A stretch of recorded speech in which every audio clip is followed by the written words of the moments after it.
Catecismo de la Iglesia Católica, de los números 499 a 511. Y seguimos reflexionando sobre el papel tan importante que María tiene en la historia de la salvación. Hemos dicho que si antiguamente, en el Antiguo Testamento, hacemos una distinción de los profetas en profetas mayores y profetas menores, de acuerdo a la claridad del mensaje que ellos tienen al anunciar a Jesús, mientras más claro es el mensaje que el profeta hace al anunciar a Jesús, lo llamamos profeta mayor. Pero cuando no es muy claro el mensaje, lo llamamos profeta menor. Ahora imagínate, si aquellos profetas mayores como Isaías, Jeremías, los ponemos en un rango alto, o como incluso Juan el Bautista, que lo ponemos como el mayor de los profetas, porque él señaló a Jesús, imagínate en qué lugar tendríamos que poner a María, que es la que lo encarna en su vientre y lo da a conocer presentándolo. Hablar de María no es tanto profundizar en algo extraño o ajeno a la fe o a la persona de Jesús. No, todo lo contrario, sino más bien meditar en María y meditar en el papel que María tiene en la historia de la salvación es reflexionar en la grandeza de Dios. Muchas veces pensamos que cuando hablamos de María hablamos de cosas así como que piadosas o espirituales y no, hablar de María es hablar del momento histórico donde Dios entra en la historia del hombre, donde Dios irrumpe en nuestra historia y se hace hombre, se encarna, asume la naturaleza humana. Por lo que le sucede a ella no es solamente emocional, no es solamente, pudiéramos decir, espiritual, sino que es humanamente, es en su carne. Ella engendra, encarna al Hijo eterno de Dios, a Dios mismo, en la persona de Jesús. Por eso cuando hablamos de la virginidad de María, no estamos hablando solamente de un aspecto de lo que significa la virginidad. La palabra virginidad sí implica el aspecto físico de no tener ninguna relación, de no haber tenido ninguna relación sexual, pero también significa la integridad del corazón. De tal manera que, por ejemplo, San Pablo recomienda que no nos casemos para no tener un corazón dividido, pues el que está en unión con otra persona tiene un corazón dividido. En María la virginidad no es solamente emocional, sino que radicalmente también implica en su cuerpo el no haber tenido nunca una relación con alguien. Y eso no se da solamente en el momento del nacimiento de Jesús, sino que es el signo de toda la entrega, de toda la fe, de toda la donación que María tiene a Dios. De tal manera que cuando nosotros profundizamos en la fe sobre la maternidad virginal, nosotros llegamos a profesar la virginidad real y perpetua de María, incluso durante el parto del Hijo de Dios hecho hombre. En efecto, leemos en el Catecismo de la Iglesia Católica que el nacimiento de Cristo, lejos de disminuir, consagró la integridad virginal de su madre. Esto es importante que lo podamos reflexionar y ojalá tengas la oportunidad de leer directamente estos textos del Catecismo de la Iglesia y leer todos los textos bíblicos que el Catecismo te va a estar señalando. Porque recuerdo el testimonio de una persona, que esta persona creció en una iglesia cristiana no católica, y no hablo en general, particularmente en una iglesia cristiana no católica, hablaban muy mal de María, y quiero pensar que a lo mejor la intención de los pastores que tenían o de los predicadores al estar hablando mal de María era para que la congregación solamente se enfocara en Jesús. El problema es de que así no funcionan las cosas. Esta persona, cuando escuchaba a ellos que hablaban mal de María y que a veces hasta hablaban muy mal de María, ella reflexionaba y decía, yo no creo que a Jesús le gustaría que hablaran mal así de María. Y ella por su parte empezó a leer todos los textos de la Biblia y reflexionarlos tratando de tener una claridad de pensamiento. Y se daba cuenta que María en la Biblia, desde la llena de gracia, la que escuchaba la palabra de Jesús, la que permaneció de pie en la cruz, la que estuvo incluso en el día de Pentecostés, y que en ella muchos de los textos tenían sentido y se entendían con mayor claridad. Ella descubría, bajo su propia inteligencia y la experiencia de leer la Biblia, que María, lejos de ser una persona que tuviera pecado, era más bien una persona que era ejemplo de fe. Fue ahí donde ella buscó, no predicaciones o comentarios, sino lo que la Iglesia dice de María. Y leyendo estos párrafos del Catecismo de la Iglesia Católica, ella se sorprendió y dijo, es que esto es muy bello.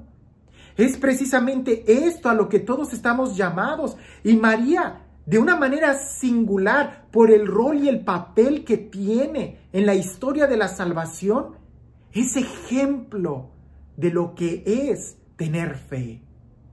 Piensa en esto. Dios preparó la vida de Moisés mucho antes de que Dios tuviera un encuentro con él en la zarza ardiente. Fue un hebreo, la mamá de él lo puso en el río hasta que fue educado con egipcios, y Dios fue preparando la vida de Moisés para que en el momento en que Moisés tuviera ese encuentro con Dios en la zarza, toda la vida de Moisés tuviera sentido en ese momento y él pudiera entender para qué había sido destinado. La vida de María fue preparada desde antes de la encarnación de Jesús, para que pudiera hacerse posible que Jesús se hiciera carne. Pero toda esa preparación no terminaba ahí, sino que María sigue siendo ejemplo. De tal manera que nosotros podemos decir que la virginidad de María manifiesta la iniciativa absoluta de Dios en la encarnación. Jesús no tiene como padre más que a Dios. La naturaleza humana que asume no le ha alejado jamás de su Padre. Uno y el mismo es el Hijo de Dios, y del hombre por naturaleza, hijo del Padre según la divinidad, por naturaleza, hijo de la Madre según la humanidad, pero propiamente dicho, hijo del Padre en sus dos naturalezas. En María, Jesús asume la naturaleza humana, pero esto que le sucede a María fue preparado desde mucho antes y va a continuar, pudiéramos decir, como un eco de aquella que creyó tanto. Esa fe que María tiene y esa donación que María muestra al ángel en el momento de la encarnación no termina, porque es absoluta. María es virgen porque su virginidad es el signo de su fe, no adulterada por duda alguna, y de su entrega total a la voluntad de Dios. Su fe es la que la ha llegado a ser la madre del Salvador.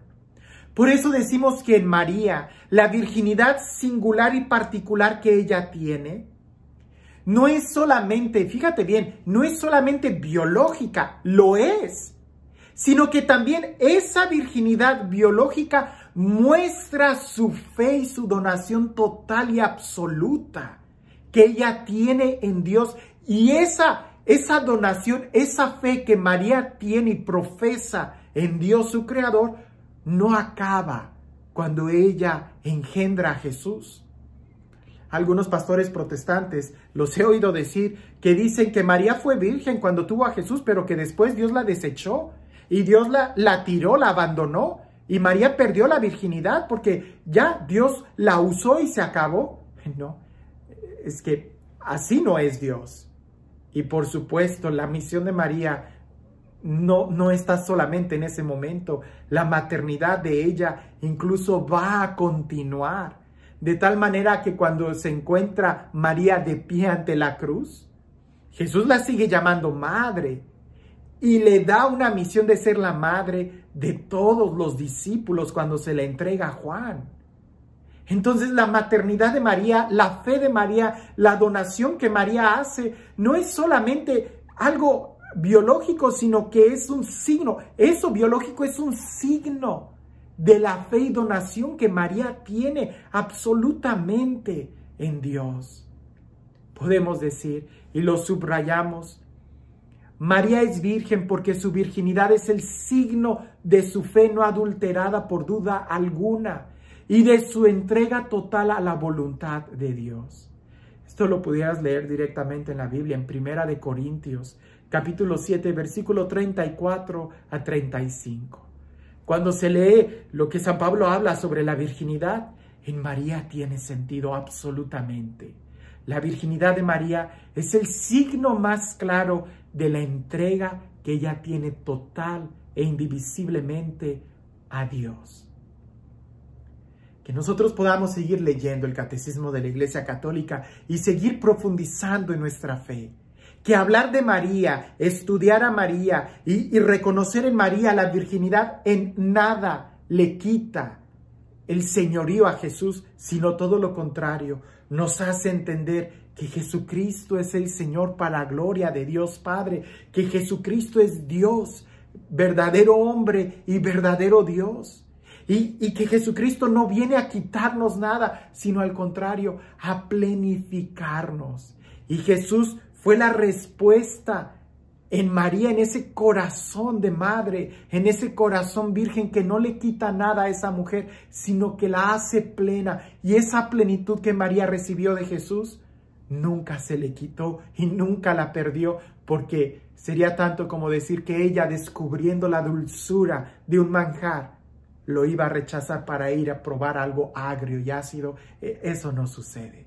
María, el ejemplo de la virginidad, es decir, el ejemplo de alguien que cree en Dios y que dice, he aquí la esclava del Señor. O como diría el ángel, tú la llena de gracia, la quejaritomene, es decir, la siempre llena de gracia, antes, durante y después del parto. Te invito a que leas el Catecismo de la Iglesia Católica, que esto lo puedes profundizar leyendo los números del 499 al 511. Estudiar y entender María, la siempre virgen, y la maternidad virginal de María en el designio de Dios, es entender también quién es Jesús y la historia de nuestra salvación. Sigue leyendo y profundizando el Catecismo de la Iglesia Católica y descubrirás qué rica es nuestra fe.